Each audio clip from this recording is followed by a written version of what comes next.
My name's Sophie Scott, and I'm from University College London. Thank you very much for coming to my talk on laughter, and I'm going to switch over to that now.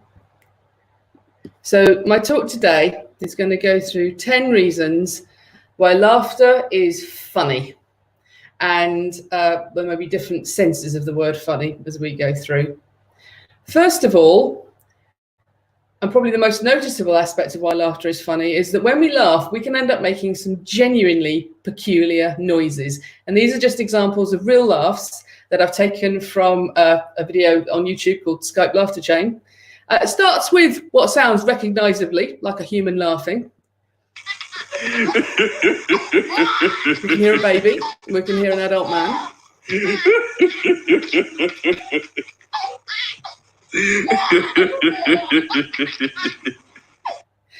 Things get a little stranger now.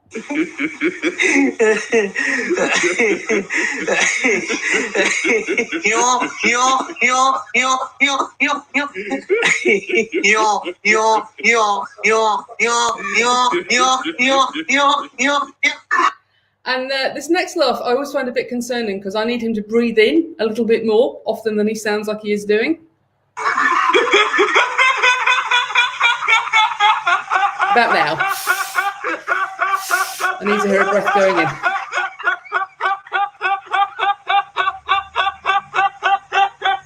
And now I'm just frightened. And finally, this lady says, in French, "My God, what is that?" And I do kind of know what she means. This is all her.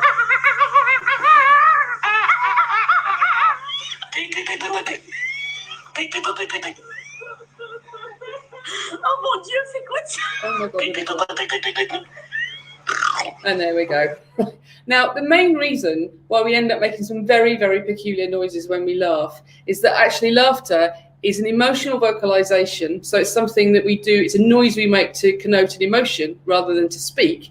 And frequently, what happens with those emotional vocalizations is that they can be completely involuntary. So you make them and they feel like they've kind of just been pulled out of you. If you've sort of found yourself screaming in fear, it may have realized you're just making this noise before you knew you were making it.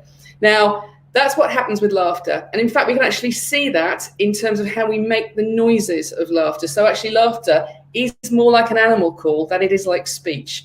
If we take someone and we put them in our MRI scanner and we film them speaking, so we're just running the scanner like a video camera here, you're just getting a glimpse here of the complexity of what happens when humans start talking.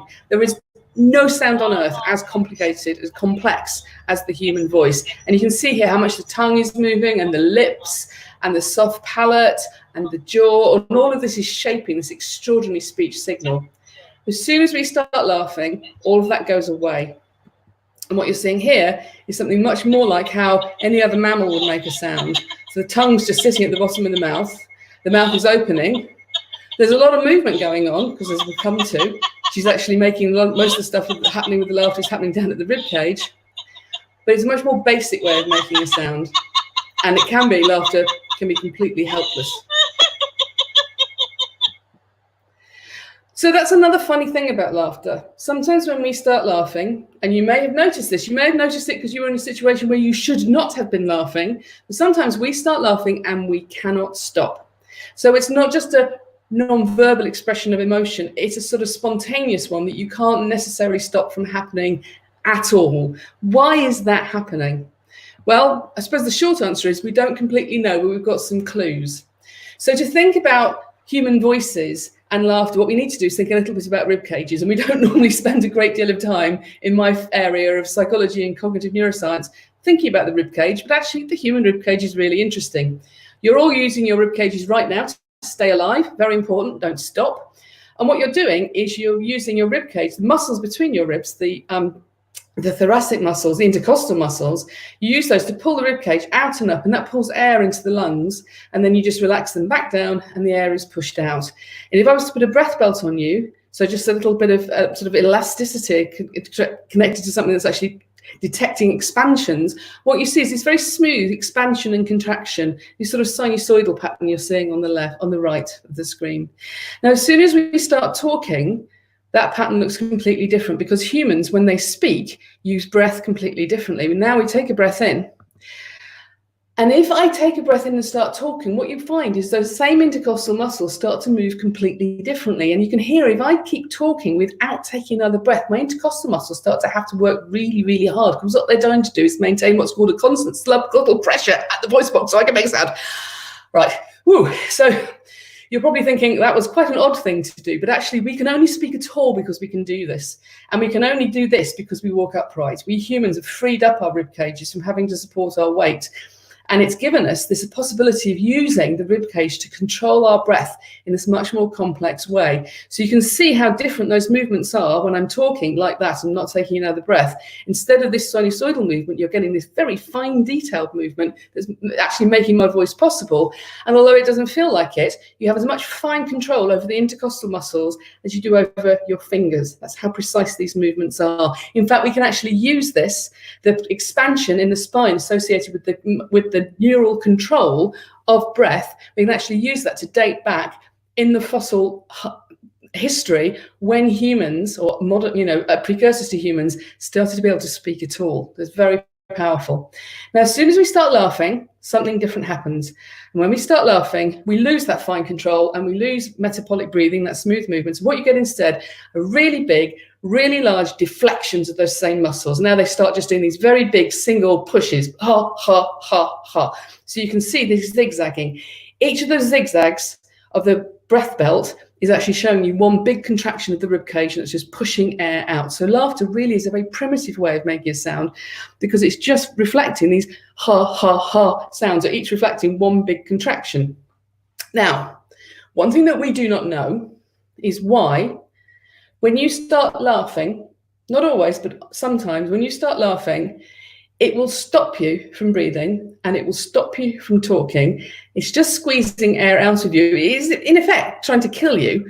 We don't know why that can happen. We do not know why our motor system can be overwhelmed in this way. But I think it's very interesting to speculate about how and why that could be possible. Because there's a brief period when you're absolutely lost in laughter, when you are helpless with laughter, when you genuinely are helpless. If a tiger was to come in at that point, there'd be very little you could do about it. And so there must be some important evolutionary trade-off there.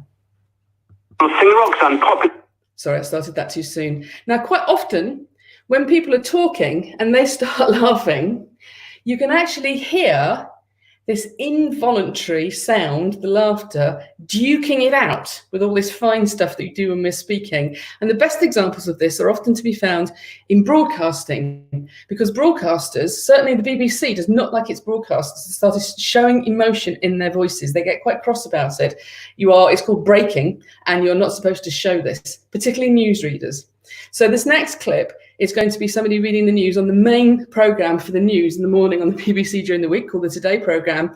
And just before she comes on to read the news headlines, she hears something that makes her start to laugh. And listen to what that does to her voice.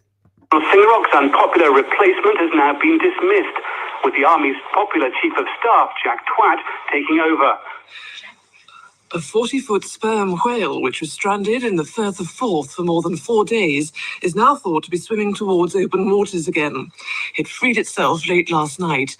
Marine experts are hoping to establish this morning whether the whale is finally back at sea. Good luck to the whale.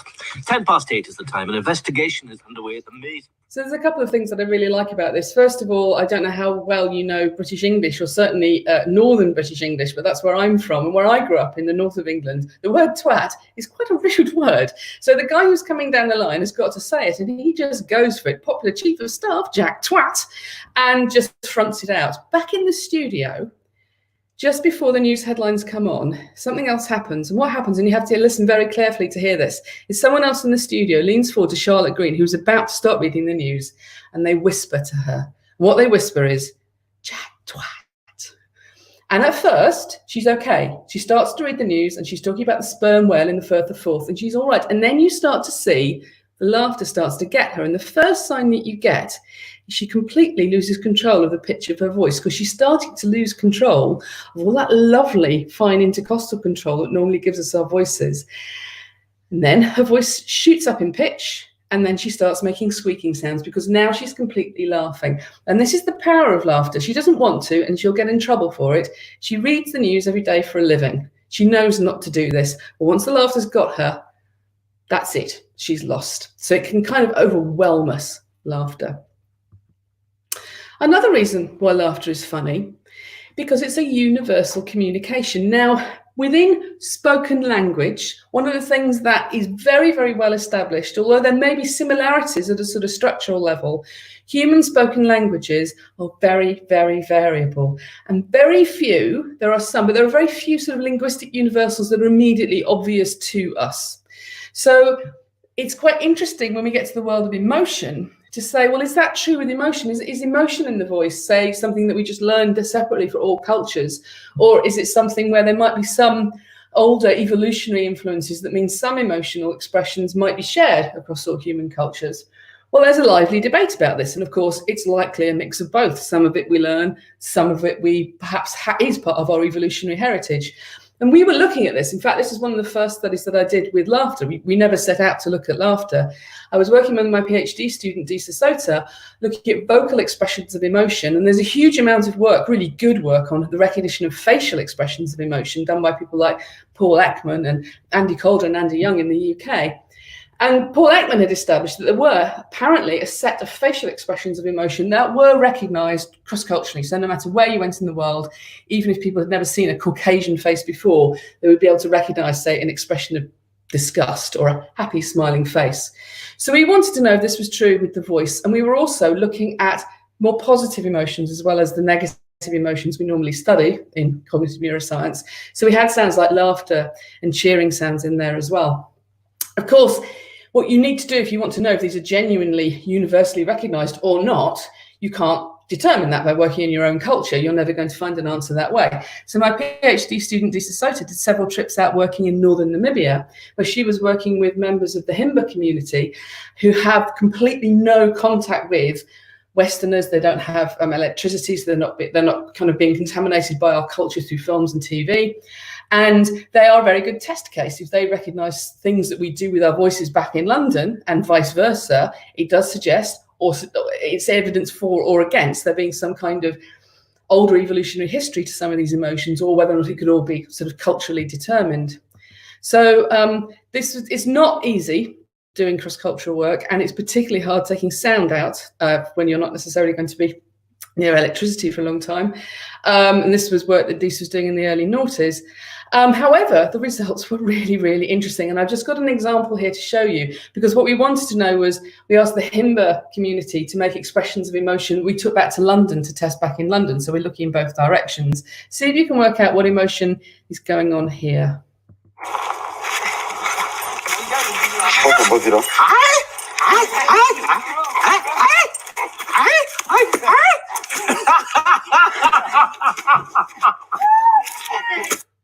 Well, first of all, there are two emotions being expressed there. The first one is the one that we asked him to sort of act out for us. And the second one, and you get no prizes for this, was laughter. In fact, if you watch all the videos, what you find is that there's a huge amount of laughter going on a lot of the time. His friends are laughing and he starts laughing as well because he's doing this silly thing. The emotion that he was expressing at the top was, in fact, triumph. Now, that's an example of an emotion that's not meaningless to him. If you suggest a scenario in which he's celebrating something, that makes absolute sense to a member of the Himba community. It's not a culture, and not an emotion that's so culture specific, it is meaningless to another culture. However, the expression is not recognised back in the UK as sounding celebratory. And similarly, the Himba, when they hear British people making celebratory noises like woohoo, which I think we got from The Simpsons, they don't hear that as sounding celebratory. So what you have there is a very good example of an emotion that is not universal, that is a culturally determined emotion. In contrast, this is across all the emotions that we tested. So what we did was we replicated the work that Paul Ekman had done with the face, with the voice, and found that anger, disgust, fear, sadness, and surprise sounds are cross-culturally recognised. So if you're in the middle of the Namibian desert and you get vomit on your hand and you go, ugh, somebody from the Himba community is likely to recognise what that emotion means. The emotions that we added in, these more positive emotions like triumph and pleasure and relief and laughter, the only emotion that we can now add to these emotions that have been worked on with the face that looks strongly like it has been cross-culturally recognised is the laughter. There's something funny going on with relief, and I'm happy to take questions on Twitter about that. So this looks like actually probably laughter is a good candidate. We've got a good starting point for thinking that at least at its base recognition, it may be used culturally in different ways, but the recognition of laughter and the basic meaning of laughter may have some similarity across human communities. And of course, that would make sense, because another funny thing about laughter is we are not the only animal that laughs. Many people throughout history have thought that only humans would laugh. For example, Nietzsche thought that only man would laugh because only man could have experienced despair and awfulness that meant that laughter was a way of reacting to that. Turns out not to be true. Now, it's got a very interesting background to it, this story, because half the story is we had never really looked for it scientifically. We don't do very much science on laughter full stop, and there just is not very much work on other animals. And actually some of the work on apes has, it turns out like people had always known that they laughed. It's just that no one ever bothered to write it down as a scientific paper. So we have laughter in humans. And interestingly, the first time that you see laughter emerging in humans tend to be quite early in infancy, around 2 to 3 months old. And it's strongly associated with social contact. So tickling or playing peekaboo is what gets a baby laughing. Really interestingly, both of those things, tickling and peekaboo, they are only work if there's someone else there. You can't play peekaboo with a TV screen. You can't tickle yourself. So from the outset, laughter in human babies is highly social. And that seems to be its initial role. It's a bonding mechanism between the parents and the baby. But in an extraordinary way, it's exactly the same for other apes. So tickling, interestingly, not peekaboo, but tickling makes other apes laugh. And again, is first seen in interactions between juveniles and infants. And adults, I particularly like the look on the adult face, like I'm going to get you, you're going to have a tickle there.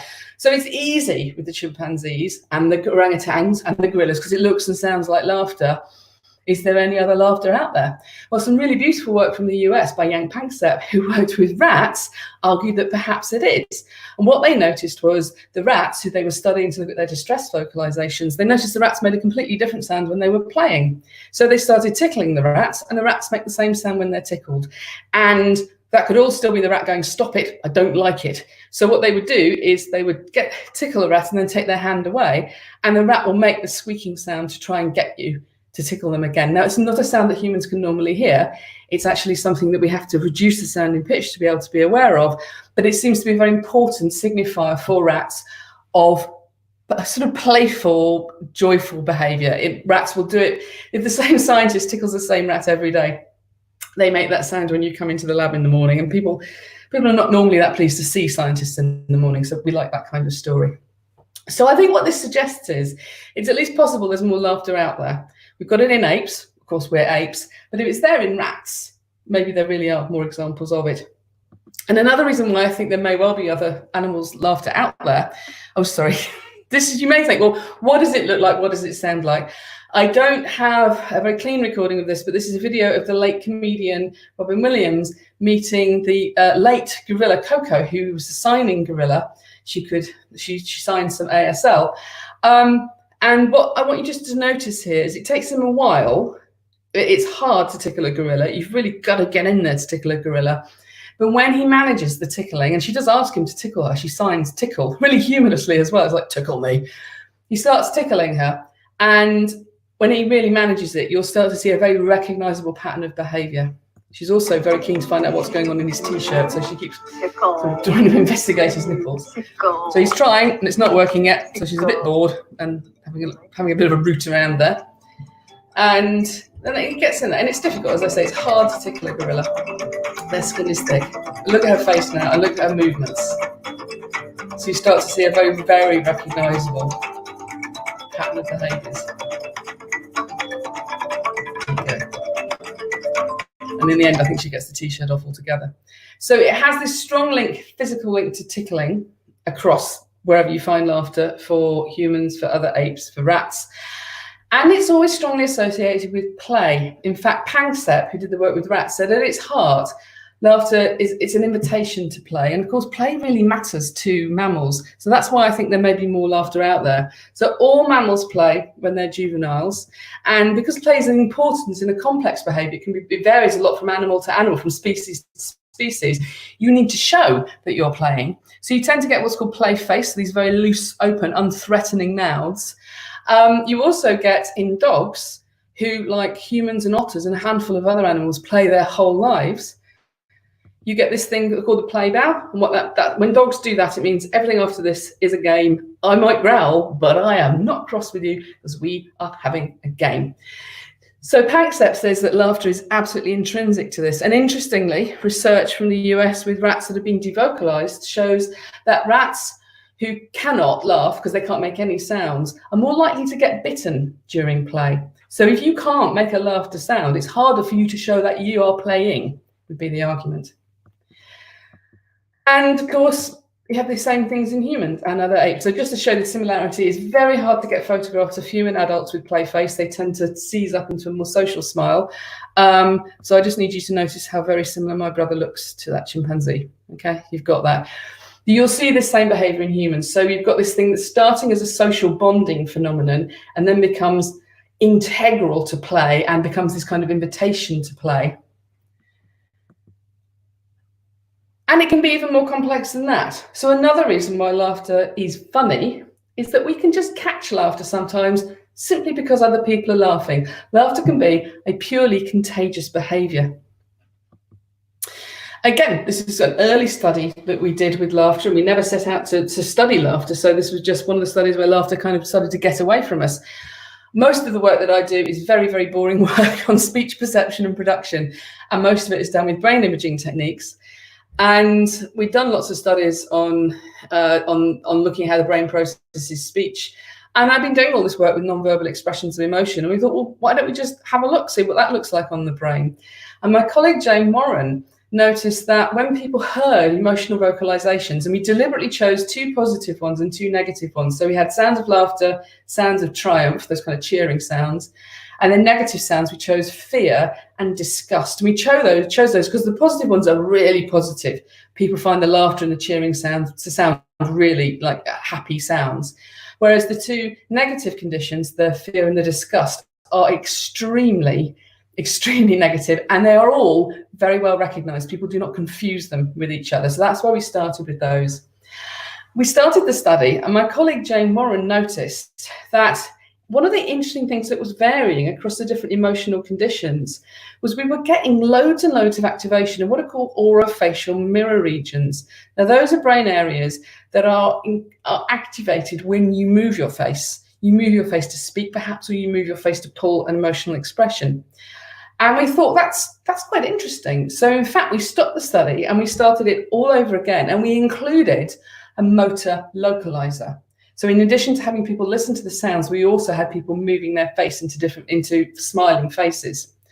And what that let us do was identify brain regions that are activated both when you hear emotional vocalizations and when you move your face into a smile. And that's what you're seeing up here in the green. In fact, that's actually a measure of the variance across the emotional conditions. And what that variance unpacks into is that there's a very strong effect of how positive and how arousing the sounds are that's driving this. So it's not equivalent across all the emotional vocalizations. It's driven by the more positive sounds and it's driven by the more arousing sounds. And what that gives you is activation to the cheering and lots of activation to the laughter. And we thought that's quite interesting. That looks like you're getting primed to join in with the laughter, even though you're having your brain scanned, in a way that you don't if you hear someone going, ugh, which is emotionally very contagious, but it's not behaviorally contagious, because laughter is very behaviorally contagious. A scientist in the US who sadly passed away last year, Robert Provine, has done a lot of work on contagious behaviors. And one of the things he pointed out is things like laughter, yawning, blinking, scratching. They're highly behaviorally contagious, and they're very, very socially modulated. So you're much more likely to catch a yawn or a laugh from someone you know than someone you don't know. Here we've got an example of contagious laughter in action. This is again two men, trying to do a live broadcast for the BBC where they are summarising a day's cricket. Brace yourselves for the exciting. He knew exactly what was going to happen. He tried to step over the stumps and just flicked the bail with his right. He more or less tried to do the splits over it, and unfortunately, the inner part of his thigh must have just removed the bail. He just didn't quite get his leg over. Anyhow, terrible joke. He did very well indeed, batting Brian Johnson is 131 speaking. minutes. You can see hit he's 3 been fours, affected by the joke. and The pitch of his then voice we has had gone up. Lewis playing extremely The man who well. made the joke is laughing. 47 not out. Agus, do stop it. So he's asking you to stop laughing. He was joined by De Freitas, who was in for 40 minutes, a useful little partnership there. They put on 35 in 40 minutes, and then he was caught by Dujon Forge. Now, a bit like before with Charlotte Green, he takes a breath, the man speaking, Brian Johnson. He starts to speak again, and now the laughter has got him. So start to see what this does to his voice. He's speaking with a normal male register, so got a low-pitch voice. It starts to shoot up in pitch. You get all these strange whistles and Lawrence, squeaks. always entertaining, batting for 35. Whistle. 35 minutes, hit a 4 over the wicketkeepers. And we've lost him. Agus, for goodness sake, stop it. So Agus, who made the joke, tries to speak. Yes, Lawrence Completely fails. extremely well. Totally fails. Brian Johnson has to come back. He hit a 4 over the wicketkeeper's head. And he was out for the night. And Taffel came batting for 12 minutes. Then was caught by Haynes on pass number 2. And there were 54 extras. And England were all out for 419. I've stopped laughing now. So again, that's a really beautiful example of the power of laughter. They don't want to do this. They'll get in trouble, and they did get in a lot of trouble from the BBC, who were furious that you'd be so unprofessional as to laugh during a broadcast about cricket. But there's two really interesting things about that. First of all, you can really see the sort of natural lifespan of the laughter. You're seeing him get in touch, sort of get back in control over the pitch of his voice. And he says, I've stopped laughing. You can actually see him getting the pitch of his voice back down. And also how high the pitch of his voice goes when he's absolutely in the grip of the laughter. So again, those sort of completely powerful involuntary forces squeezing the laughter out of you.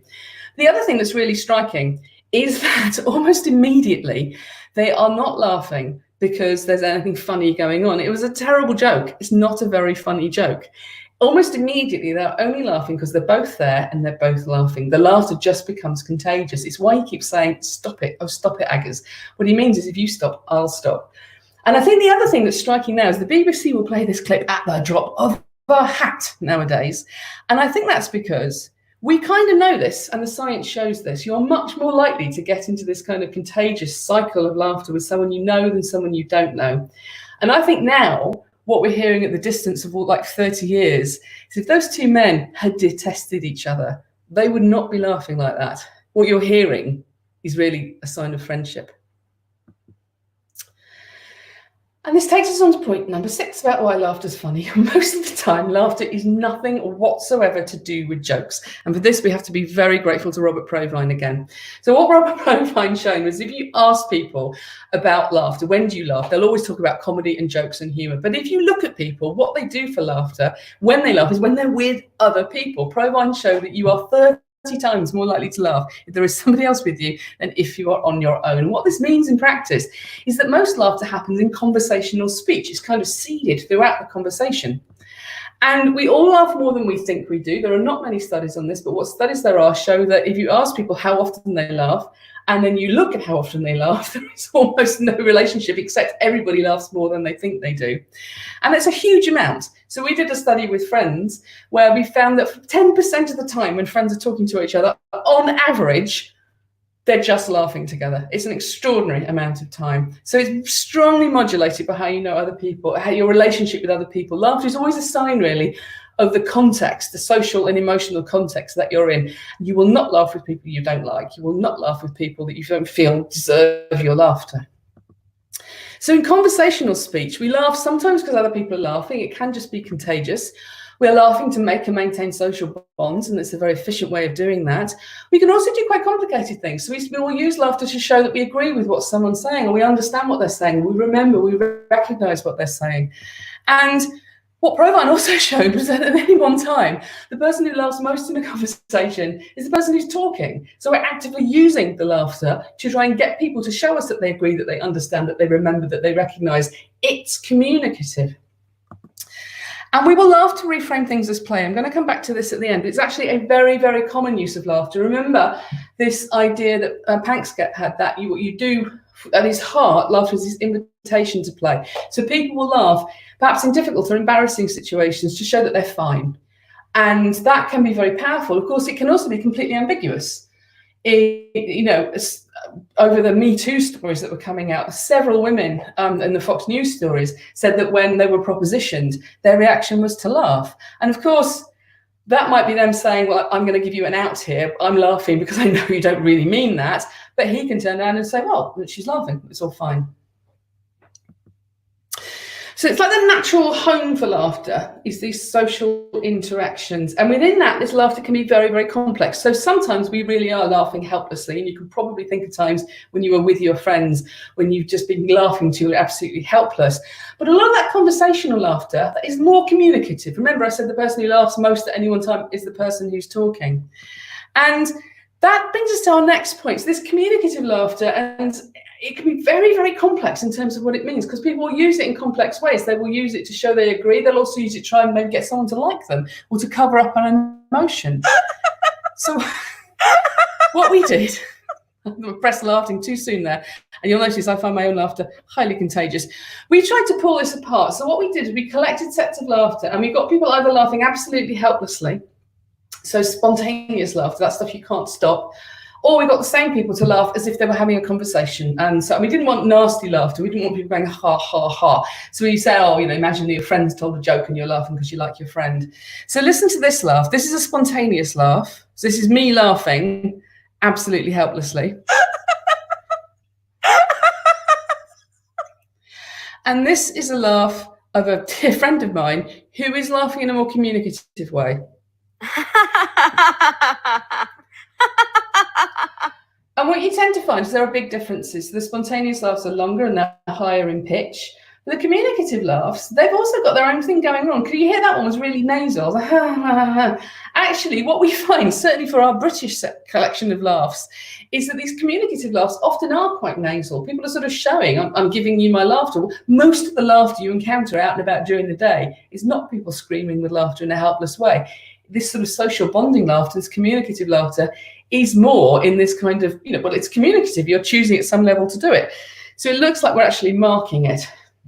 And of course, that's quite complex. How do you ever learn to make that distinction?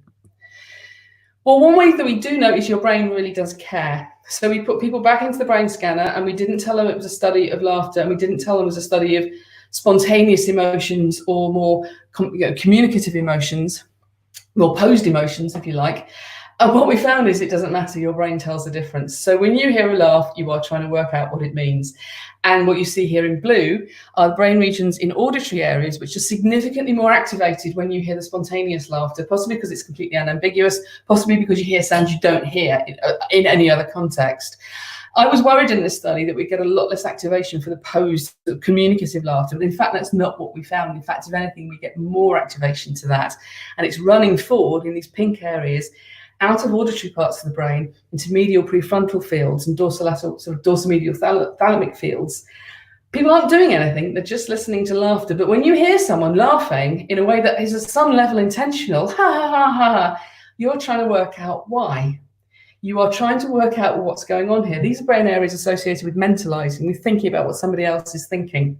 And what we think is actually going on here is laughter's never neutral. When you hear someone laughing and it's spontaneous, helpless laughter, okay, I know what that means. But if you hear somebody clearly laughing in this more intentional way, ha, ha, ha, ha, maybe they're laughing to try and get someone to like them. Maybe they're laughing to pretend they like someone. Maybe they're trying to laugh to cover over a lie, to cover over being embarrassed, to cover over being in pain, to cover over being sad or angry. It's like a hall of mirrors, the interpretations you can put onto laughter. It could all be there. All you know for sure is that they are, at some level, laughing intentionally. We're always trying to work it out. Laughter is never neutral. Interestingly, that priming effect that I showed you before for laughter, that's still there. But here, it's for any laugh. And what we found was there was variation across people. So we tested people out of the scanner, and what we found was the better people were at discriminating the two kinds of laugh, the more they had recruited this priming response in orofacial mirror regions when they were listening to any laughter. So it's not just contagion. When you hear someone laughing and you're primed to join in, you actually understand what that laughter means better. Another reason why laughter is funny is because we learn to laugh. All the stuff I've just talked about pretty much is stuff we learn to do. So this is a very big cohort of people that we tested at the Science Museum in London. And we had people from the age of 3 up to the age of sort of 90. And we were asking them to rate laughter. Is it authentic or not? So is it real or posed? Is it spontaneous or communicative? Just to distinguish this two kinds of laugh. And we've got the two different kinds of laughs in there. If you ask that question of a child, they do not know what you mean. Children hear laughter. And I suspect actually when babies and young children laugh, it's always spontaneous. They're never doing it intentionally. It's completely genuine and they have no idea what you're talking about. So they're just a chance. As we get older, the line in blue that you can see, that's people improving with age, well, across the cohort, at recognizing that real spontaneous laughter. So you can see by the time people are at the late teens, they've got pretty good at that. Whereas the curve for accurately rating the more communicative, the posed, the intentional laughter, actually is more shallow. And this is just a very crude way of showing it. But if I just draw a line on there where you seem to hit peak performance, that's coming for the spontaneous laughter, as I say, in your late teens, early 20s. That's when your brain's fully matured. That's when most things are at their best. This line for this sort of communicative laughter is carrying on improving until people are in their late 30s. And I think that's because this communicative, this intentional, this non-spontaneous use of laughter is a social skill that we learn. You learn what that means. And the only way of learning it is in social interactions, and you're learning it throughout your entire early adult life. There are other skills that have this kind of trajectory, and they're things like empathy and social skills, theory of mind, being able to work out what somebody else is thinking about. So I think what we're seeing here is that this kind of communicative, intentional use of laughter, we need to think of that much more as a social skill than as something that's just like a baseline accuracy-based decoding of what laughter means. And you have to learn it as it's a social skill in social settings. No one can teach you, no one can tell you. But of course, things are going to influence that. So we did a study with boys at risk of psychopathy, and we're comparing them to boys who are typically developing boys. And here, those boys they're all still on a journey of learning what laughter means. So they didn't come out as different in terms of their ratings of laughter as real or posed. When we asked the question about contagion, and we learn contagious behaviors, we learn to laugh contagiously, to yawn contagiously, to scratch contagiously. Those are not things we're born knowing about. What you find is the boys who are at risk of psychopathy rate the laughter as being less contagious, and their brain response shows a decreased response in these orofacial mirror regions and other regions that are associated with recognizing laughter. So they are not showing the same response. They're not showing this priming response to laughter. And if you think about what that means, of course, it doesn't tell us why, but it tells us either because of the experiences these boys have had where they have not had laughter to learn from, or because the problems that they have because of their psychological profile, because they are at risk of psychopathy, they are poorly, they behave in a conduct disordered way, and they tend to be, the phrase is they're high in callous and uncaring traits, so they don't really care. They do bad things and they don't care if they hurt people.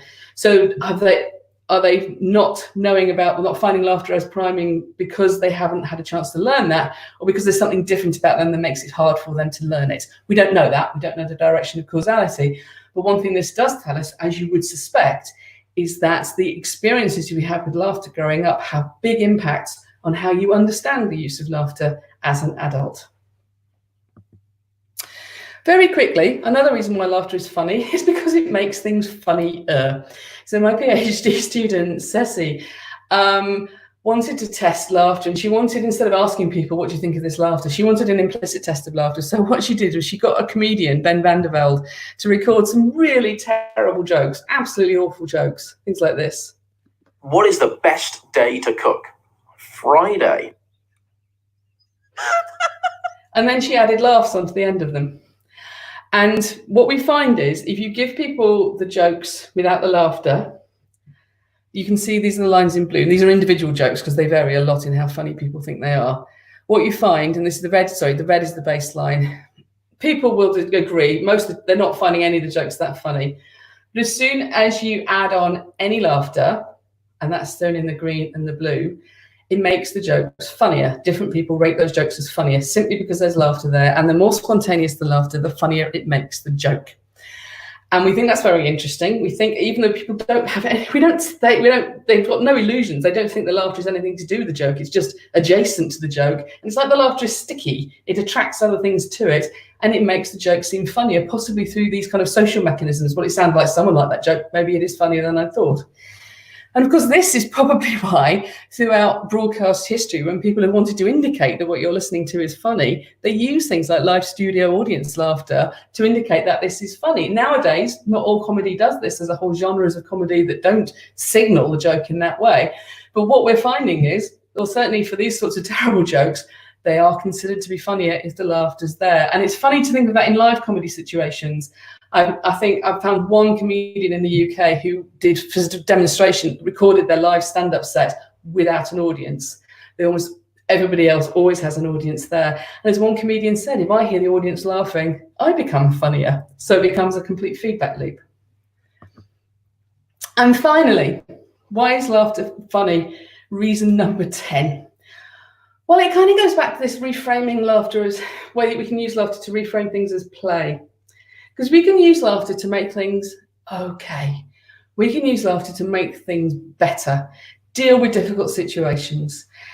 And there's really lovely work coming out of Robert Levinson's lab, for example, when this is a longitudinal study in San Francisco where he's working with married couples. And, over the decades, he's been getting people into the lab and he puts them in stressful situations and he measures their physiological responses. And what you find is that when you put the couple in a stressful situation, and the stressful situation is, tell me something that your partner does that irritates you, just run that one through your head for a second, you can see physiologically they both become stressed. What he then finds is the couples who use what he calls positive affect, but it includes things like smiling and laughter, they both start to feel better. You see them become less stressed, but there are also the couples who stay together for longer and are more satisfied in their relationship. But it's not just because laughter's like a bit of magic dust that makes everything okay, because it only works if both members of the couple laugh. If one person's going, ha, ha, ha, ha, ha, I do snore very loudly, don't I? And the first person's going, it's a massive problem and I wish you'd stop. No one feels better. And statistically, they are less likely to stay together and they both stay stressed. So there's something about actually being able to use laughter to negotiate a better mood that I think is an index of the relationship. It's not that the laughter makes the relationship stronger, it's that a strong relationship can use laughter to negotiate a mood and improve the mood in that way. And I don't think that's limited to romantic relationships. I think this is something that is probably, for example, what we mean when we talk about friendship. So there's this lovely quote about laughter. That laughter is the shortest distance between two people. But I think it's even more than that. We actually can use it when we're with other people to make things work better. And I don't have a video of elderly couples making each other laugh, but I've got a video from another YouTube clip of a video that goes wrong.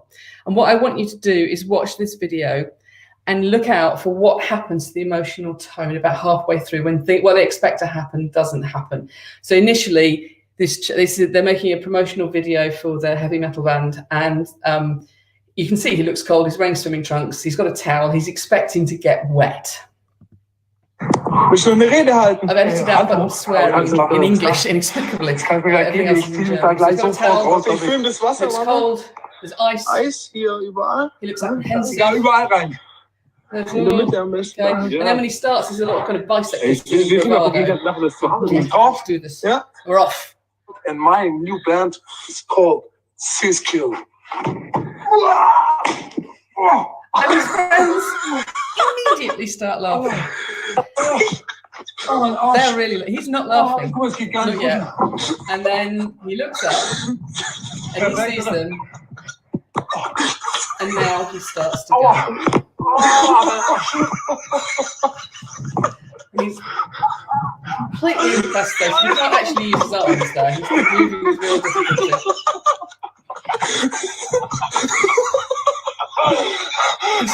physically collapsed. They're not just shaking. One of them now, the camera goes back, we're going to see, is actually lying on the floor. So everyone has been completely and instantly incapacitated by this laughter.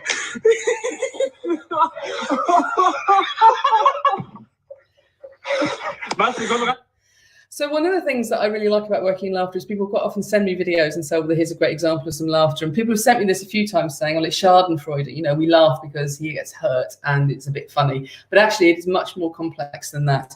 Initially, the mood is quite apprehensive. And there's quite there's a little bit of anxiety, a little bit, oh, is this going to work? What will it be like? But no one is laughing.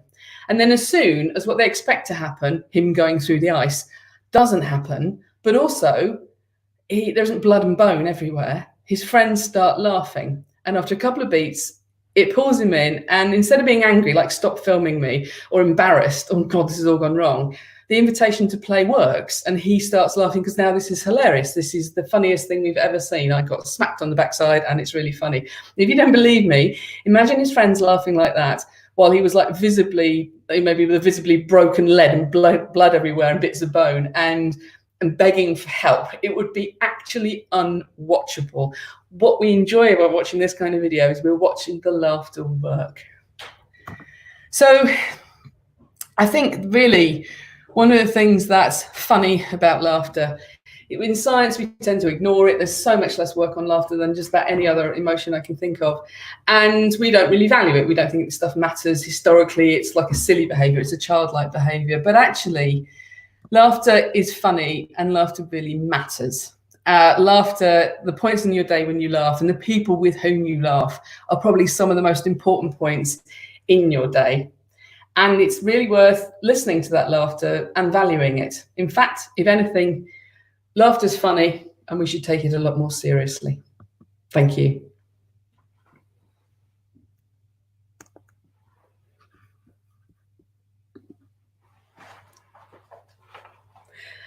So there's a question. Thank you for listening to my talk. Kayan Ruan has a question. Dear Professor Scott, what are the practical advice from your research that you can give to the global community going through the current crisis? Well, I think one thing that I've built into my day since we've been in lockdown is exactly for this reason, that laughter matters. It's not the silly points in your day. The most important points in your day are when you are having an opportunity to share laughter with the people that you want to laugh with. So in fact, I'm quite strategic about this. Every day at 6 o'clock in the evening, we sit down as a family and we watch something or listen to something that will make us laugh. We will find a reason to laugh and we find a reason to share that laughter with each other. And it's difficult, it's stressful, the world is in turmoil, there's lots of stuff we can't do, but we can make sure that we are getting at least the opportunity to make sure there are definitely occasions in our day when we get to share this with the people that we love. And a piece of practical information, it is almost as good to have a face-to-face conversation over a computer network of some kind as it is to be face-to-face with that person in the room. It has the same effect on your laughter. So even if you can't be with people in the room, you can be with them and you'll find yourself laughing almost as much, if not as much. Thank you very much. Thanks for listening.